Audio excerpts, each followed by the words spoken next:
Para poder entender, todo lo que puede ocurrirle a un feto, pues tenemos que remontarnos a la parte embriológica, reconociendo cuáles son los periodos de susceptibilidad importantes que tienen, y así ustedes pueden ver cómo los periodos para el sistema nervioso central, el corazón, ojos, brazos, piernas, tienen un efecto importante al inicio en las 6 semanas, pero el sistema nervioso central continúa hasta después del nacimiento. El corazón, ¿verdad? Que tiene sus periodos críticos en las primeras 6 semanas, y así, pues, ir viendo que realmente los efectos que tienen, sobre el embrión son bien importantes prácticamente entre la tercera y la octava semana. Cuando ya tenemos cuando ay, perdón. Cuando ya tenemos esto claro, pues ya estamos listos siempre para recordar y asesorar. ¿Qué es lo que sucede? Y hay que recordar que No, cuando existe un mecanismo inicial molecular o celular no que se ve esté la alterado, pantalla. ¿no se ve la pantalla? Sí, no.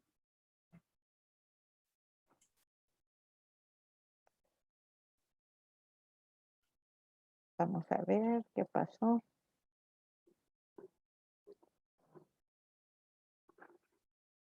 ¿Ahora? ¿No se ve la pantalla? No.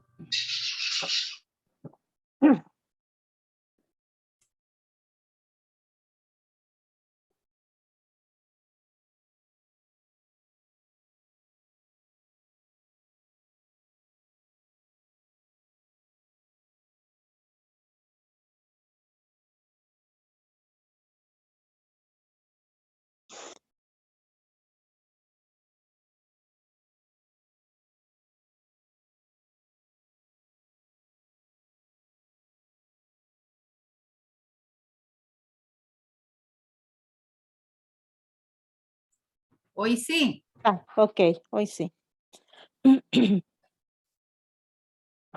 Entonces tenemos ya estamos listos, les decía, para hacer la asesoría.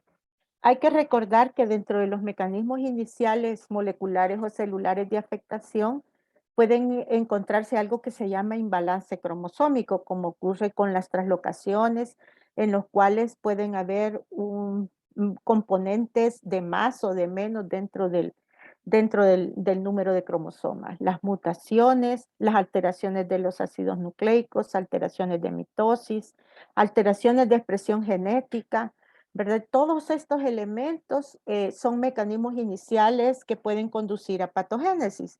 Y cuando existe una patogénesis temprana, puede llevar a una muerte celular, a una falla en la inducción celular, a una biosíntesis reducida, a movimientos morfogenéticos alterados, por ejemplo, un situs inversos, los mecanismos de disrupción, edema, y al final esto va a llevar a una vía común en la cual van a haber células insuficientes, alteración de productos celulares alterados o alteración de morfogénesis o de la función, dando como efecto un defecto final. Cuando hablamos de teratógenos es importante reconocer que hay niveles bioquímicos de afectación en forma importante. Por ejemplo, el ADN cromosómico pueden ser los virus, las radiaciones ionizantes o ciertas sustancias las que se ven alteradas. Los virus también pueden afectar los ARN mensajeros, pueden haber alteraciones de transferencia o síntesis de ARN como los antimetabolitos o los antagonistas del ácido fólico. Pueden haber alteraciones en la síntesis de proteínas, como ocurre con algunos antibióticos, alteraciones en la oxidación fosforilativa, como algunas sustancias alquilantes, como las quimio, ¿verdad? Alteraciones de glicólisis o consumo. Todo esto son elementos que tienen que ser tomados en cuenta cuando nosotros hacemos la historia y reconocer más o menos dónde están los niveles bioquímicos de acción. El gran problema con la embarazada, y todos lo sabemos, es que los cambios fisiológicos que ayudan al embarazo también pueden tener una repercusión en lo que llamamos cambios tóxico-cinéticos. Por ejemplo, pueden existir absorciones incrementadas porque el vaciamiento gástrico está retardado, la motilidad intestinal está retardada, eso conduce a una absorción incrementada. Con respecto a la función pulmonar, ya vamos a ver más adelante, también la exposición pulmonar puede estar incrementada y así en absorción, distribución, metabolismo o excreción pueden existir elementos que hacen que esos cambios estén a favor o en contra. Por ejemplo, si nosotros vemos cómo ocurre la absorción de gases, pueden ver que, por ejemplo, la exposición limitada del arsénico es de 0.2, pero en la mujer gestante puede llegar a 1. Y esas dosis pulmonares pueden ser importantes por los cambios que nosotros ya habíamos establecido. El benceno, una exposición limitada es de 32, pero en la mujer gestante puede ser 160 su valor de absorción, de tal manera que los efectos de absorción de gases y cosas que a veces nosotros no tomamos en cuenta, sí es de considerarlo, pues, porque la mujer embarazada también es susceptible a estas condiciones. Cuando nosotros hacemos la historia obstétrica, nunca nos preocupamos por investigar ciertos elementos de las historias ocupacionales, como cuánto tiempo tiene de estar trabajando en un área, qué hace en el área, ¿verdad? ¿Qué hace? Si está en tipografía, si trabaja en una gasolinera. Sabemos que ahora hay mujeres que trabajan en gasolineras y se exponen a bencenos, a gasolina, exposiciones ocupacionales a químicos, vapores, humos, ruidos, a las laboratoristas clínicas que se exponen, sobre todo si están en áreas de microbiología, a virus, bacterias o hongos, o las personas que andan barriendo en la calle, que tienen que andar con sus guantes, ¿verdad? Para poder para evitar la exposición. La parte psicológica, todos esos elementos muy poco nosotros lo preguntamos. Y cuando hablamos de tiempo es importante porque podemos hablar de esos eventos acumulativos. Cuando hablamos de historias ocupacionales, también es importante que veamos si existen las viviendas próximas a sitios de riesgo, como ocurrió, por ejemplo, con Sitio del Niño y las baterías récord, ¿verdad? Como ocurre con algunas zonas de Soyapango que tienen cerca áreas, industrias que a veces hay descargas de residuos en cañerías, en calles o se rompen, ¿verdad? La polución ambiental, que sabemos que en nuestro medio es bien alta, los ruidos, o lo que hacen ahora los hobbies. Mucha gente hace cerámica, pinta, y la pintura muchas veces de este tipo de cerámicas conlleva condiciones de plomo.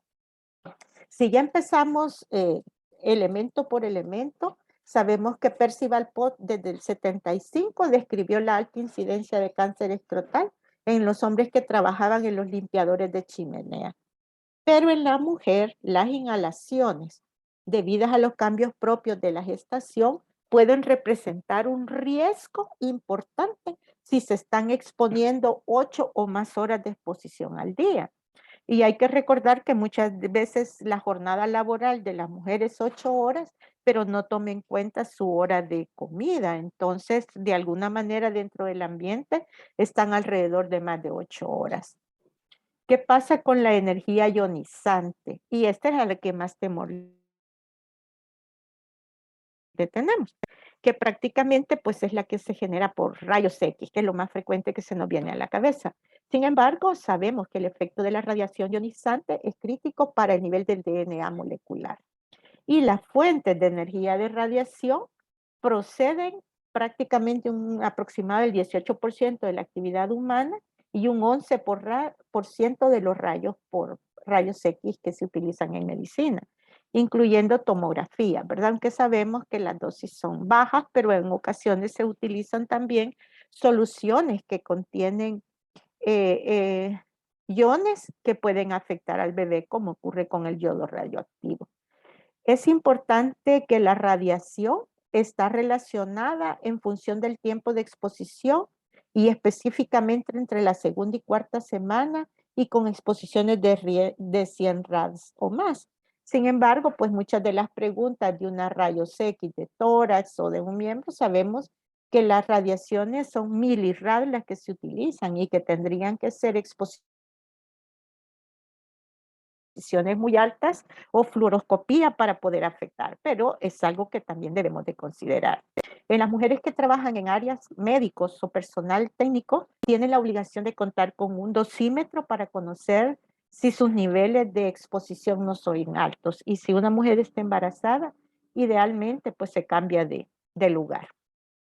La energía no ionizante, que es una de las preguntas frecuentes si el horno de microondas produce daño, lo que debemos de tener claro que el microondas sí es capaz de producir radiofrecuencias generadoras de calor altas, pero sí y solo si la mujer se expone. No por estar enfrente es que le va a irradiar 42 grados centígrados, ¿verdad? Sino que es las exposiciones de esta radiofrecuencia, si se ponen a una distancia prudencial y no se expone directamente, pues no va a producir ningún daño. La resonancia magnética es otra pregunta frecuente de radiación no ionizante y el efecto deleterio puede surgir cuando están por arriba de 2.5 Tesla. Pero cuando ustedes manden una resonancia magnética, pregunten al laboratorio cuánto es el estándar que utilizan. Normalmente andan entre 1,2 y 1.6 Tesla. De allí que la resonancia pues es uno de los elementos que frecuentemente utilizamos en el diagnóstico de ciertas patologías de la embarazada. Y en el caso del ultrasonido, pues ya se ha visto que no se ha asociado a alteraciones importantes en el feto. Sin embargo, todos los ultrasonidos tienen la obligación de contar con algo que se llama índice térmico, índice mecánico, que les está avisando constantemente si hay elevaciones de temperatura. Las terminales de video en ocasiones pues se han considerado que pueden ser fuentes potenciales de energía ionizante y no ionizante. Sin embargo, en la revisión de los equipos, solo aquellos terminales que trabajan en áreas televisoras o sistemas de computación o sistemas de seguridad, es que sabemos que estas terminales de video son bien importantes en número, ¿verdad? Y que por lo tanto deben registrarse cuánto es la radiación que emiten por hora. Es algo que normalmente nosotros no leemos, pero que tienen la obligación de reportar o de traer dentro de los manuales de instrucción.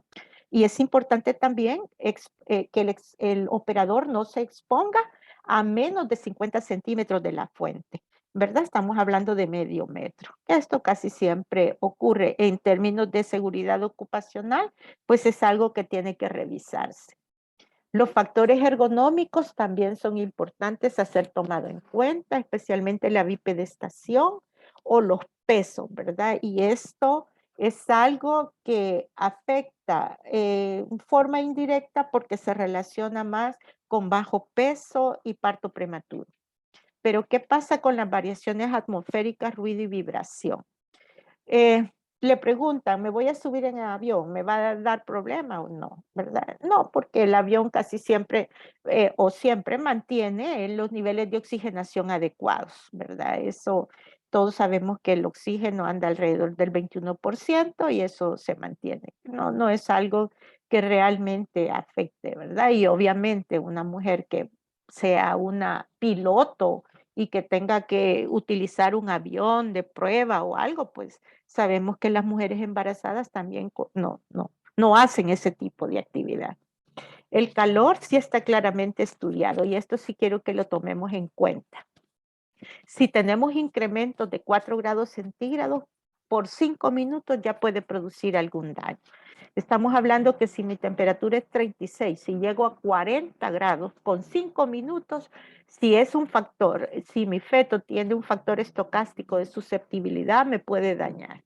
Si la temperatura se eleva de 3.5 grados centígrados, 10 minutos ya me puede ser un efecto deletéreo.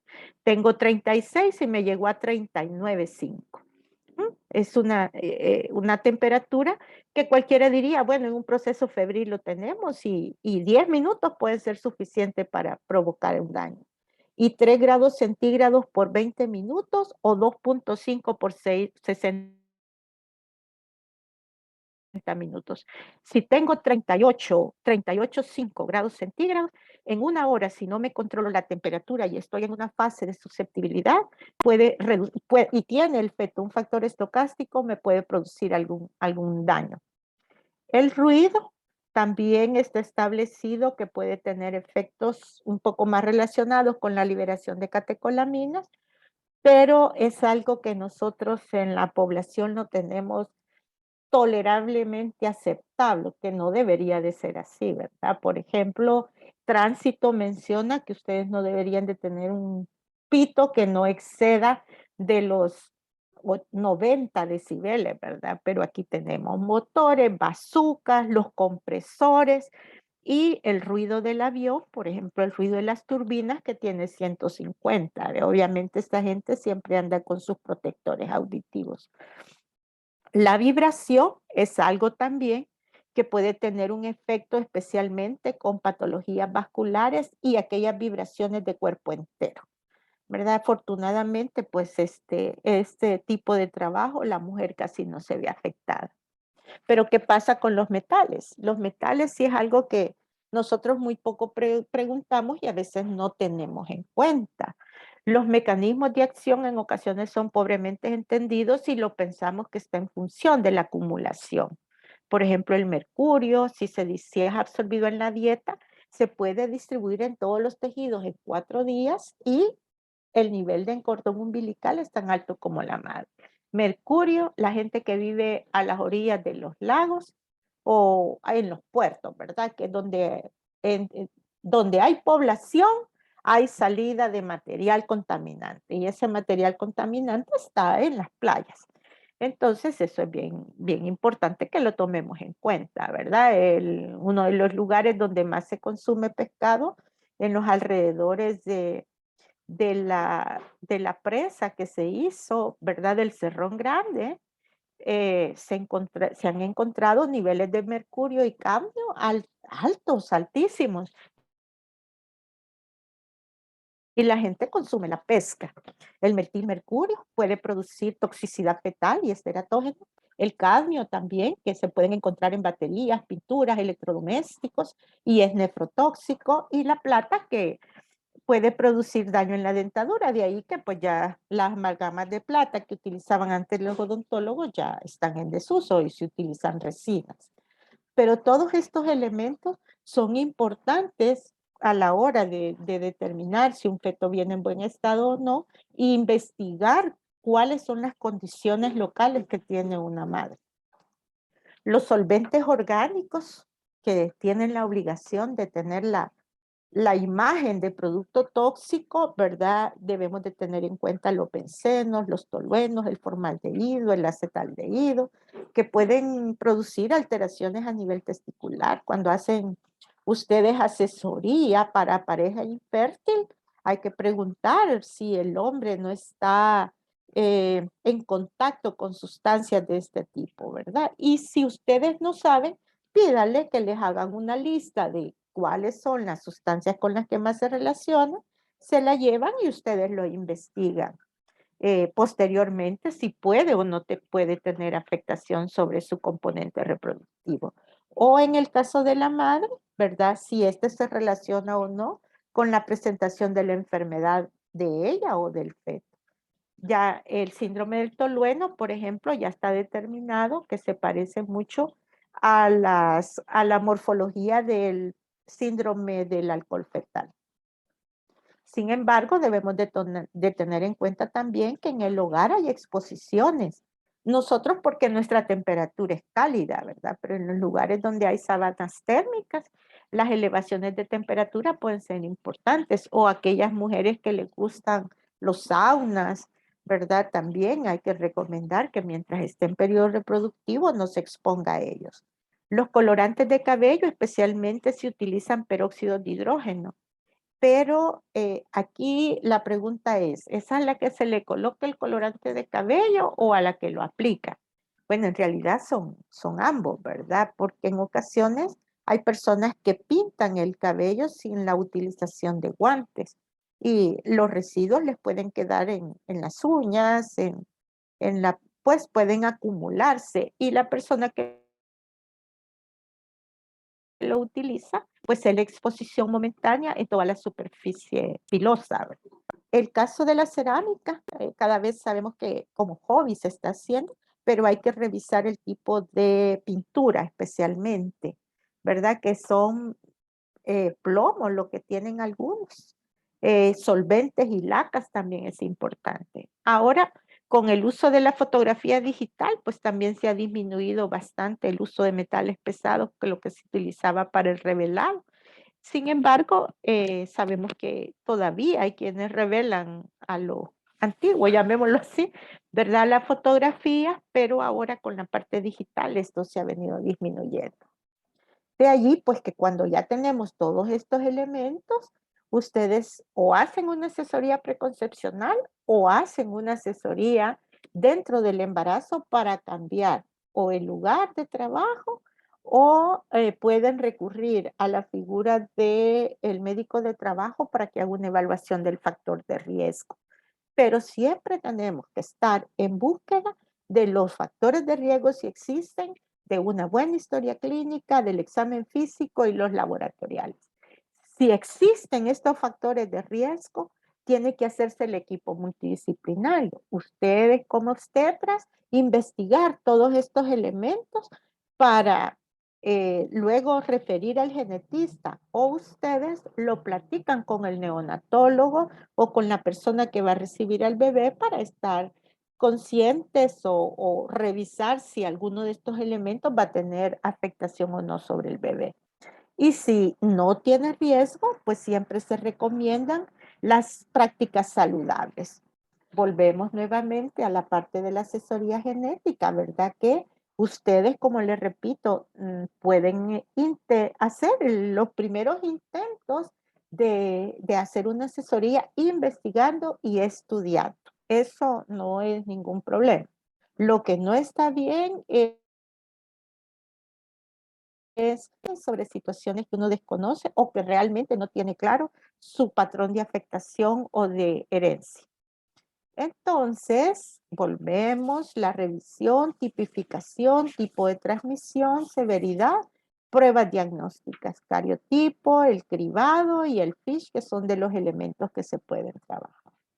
Bueno, con esto es el segundo tema. En realidad son alrededor de 6 temas que se habían preparado, pero para efecto pues del examen al que ustedes se van a someter es importante solo que hagan una revisión de los tipos de herencia, ¿verdad? De algunos elementos que pueden ser el estudio de los síndromes cromosómicos más frecuentes para que ustedes pues puedan manejar con más soltura estos temas y no solo para el examen, sino pues para el ejercicio de su profesión.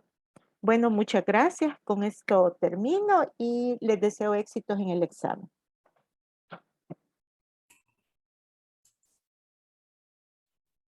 Hola, doctora, muchas gracias.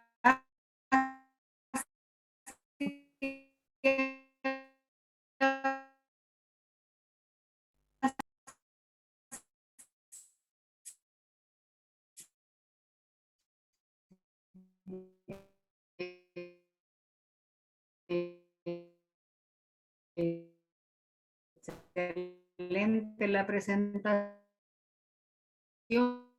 creo que sí es de importancia.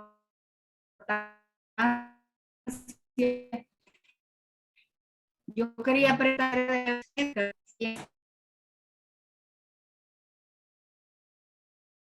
No le escucho, doctora. Se le escucha cortado. sí, quería preguntar o si nos amplía un poquito acerca de las pruebas genéticas. Las pruebas genéticas se dividen, ¿verdad? En la parte citogenética y las moleculares. De las partes citogenéticas, pues las más importantes es el cariotipo. El cariotipo puede ser estudiado ya sea en sangre o en líquido amniótico, ¿verdad? De estas pruebas, generalmente cuando se hace en líquido amniótico a través de la amniocentesis, debemos de tener claro que esta prueba se hace cuando el feto ya es capaz de eliminar en forma importante células epiteliales. Por lo tanto, es una prueba que se hace entre las 16 a 18 semanas. Algunos mencionan que por abajo de las 14 semanas puede tener el riesgo de no obtener buena cantidad de células y por lo tanto no tener un resultado muy fiable. Sin embargo, esto se resuelve con la biopsia de vellosidades coriales, que sí se requiere de un adiestramiento específico, en el cual sí se puede estudiar no solo el cariotipo, sino el ADN, ¿verdad? Se hace en una manera temprana, se puede hacer más o menos entre las 8 y las 12 semanas, pero siempre existirá un mayor riesgo de pérdida. Se puede hacer el cariotipo. La biopsia de vellosidad corial puede tener más riesgo de sangrado, puede tener reducción de miembros inferiores o de miembros, y la amniocentesis, la ruptura de membrana, ¿verdad? Estas son las dos que, digamos, se trabajan como métodos invasivos. Como métodos no invasivos para el feto, sabemos que ahora podemos hacer el estudio de células fetales en sangre materna. Es bajo el principio de que existe un nivel de celularidad que pasa a la madre y que por lo tanto son capaces de captarse. Ya este es también alta tecnología, pero también nos puede ayudar para conocer el sexo y algunas anomalías, ¿verdad? Hay laboratorios en el país que lo estaban ofreciendo, sin embargo, por efecto de la pandemia, tuvimos ese problema de que no se pudo enviar, pero es un estudio que ronda alrededor de los 800 a $1,200 en sangre materna. Y ese sirve para eso. No es invasiva, ¿verdad? Pero luego existen ya las pruebas moleculares como FISH, que son sondas específicas, que se buscan mutaciones específicas, los microarreglos, que son como cariotipo, pero de muy alta definición, donde ahí sí usted ya no solo busca porciones grandes que falten o sobren, sino porciones muy pequeñas que se pegan, digamos, entre un cromosoma y el otro, ¿verdad? Estas pruebas también son muy específicas, no las tenemos en el país y hay que enviarlas. Existen algo también que se llaman pruebas bioquímicas preliminares, como lo que ocurre con el triple marcador, el duotest. El triple marcador que ve alfa-fetoproteína, que ve gonadotropina coriónica, ¿verdad? Y el estriol sirve para determinar, de acuerdo al comportamiento que tiene, su valor en múltiplos de la mediana. En mujeres menores de 35 años se puede proceder al triple marcador para decidir si se hace una amniocentesis o no, porque habla de factor de riesgo para la normalidad cromosómica. No es una prueba diagnóstica, es un tamizaje, ¿verdad? Podemos correr el riesgo de creer que podemos mandar en forma individual cada prueba. No es así. Existe un software que le pide la edad de la paciente, si es obesa o no, si fuma o no, si es latina o no, ¿verdad? Factores raciales, factores de peso, la edad materna, y se meten los valores crudos de las pruebas, pero los transformas en múltiplos de la mediana para sacar factor de riesgo. Entonces, no es el valor individual. En base a ese valor, usted decide si pasa a una prueba invasiva o no, ¿verdad? Que hoy con células maternas fetales parece que las pruebas invasivas siempre van teniendo menor uso. Y en nuestro medio el problema es que lo que existe es estudio de cariotipo en sangre, en linfocitos. Por lo tanto, no nos estudian líquido amniótico. Entonces, no nos sirve sacarle líquido amniótico al feto, excepto que lo mandemos el estudio al exterior. Pero tarda un tiempo también. ¿verdad? Entonces, estas son, digamos, las pruebas más frecuentes. Lo que es importante es reconocer que el cariotipo lo que nos va a determinar son anormalidades de estructura y numéricos. No nos da problemas génicos. Si yo tengo una condroplasia, ese es un problema génico, no cromosómico. Entonces, el cariotipo tiene su indicación en estudios cromosómicos, numéricos y estructurales. No sé si contesto por ahí la pregunta, doctor. Sí, doctora, es que se mencionan siempre lo de las pruebas no invasivas, ¿verdad? Ajá, Que cada vez está teniendo más auge, ¿verdad? Porque por supuesto la paciente ya a veces no quieren los otros métodos. sí, claro. Y obviamente el Ujú. ultrasonido que puede actuar también como un valor de tamizaje, ¿verdad? Porque nunca es un método totalmente, no es un método diagnóstico al 100%. Nos ayuda a determinar ciertas patologías, pero es hasta que el niño nace que podemos hacer una completa revisión de todo, pues porque obviamente lo que les mencionaba, cada sistema puede tener su ventana de oportunidad de detección, ¿verdad? Una cardiopatía o una enfermedad renal puede ir apareciendo posteriormente y no necesariamente verse al inicio. Al inicio, la evaluación de 11, 14 semanas, su tasa de efectividad se relaciona en función de mandar el dúo test al inicio, ¿verdad? Y en base a eso proceder a hacer la prueba diagnóstica, que es propiamente ya la biopsia de vellosidad coriácea, cuando son muy tempranos o la amniocentesis. Bueno, doctora, muchas gracias. Bueno, Gracias por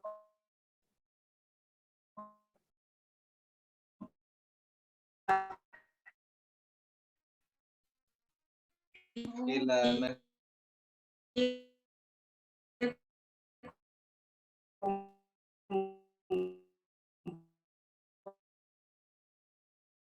no escucho, doctora Cho, nosotros.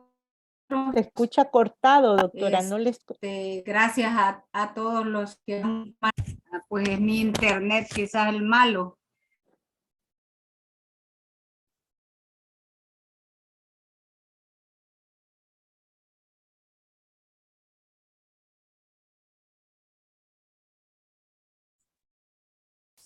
Sí, agradecerles a todos por su presencia.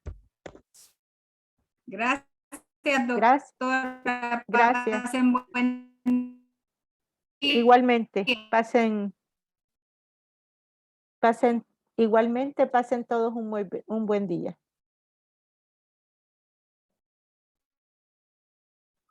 Gracias, feliz día. quizás entonces sí les cerraron porque tienen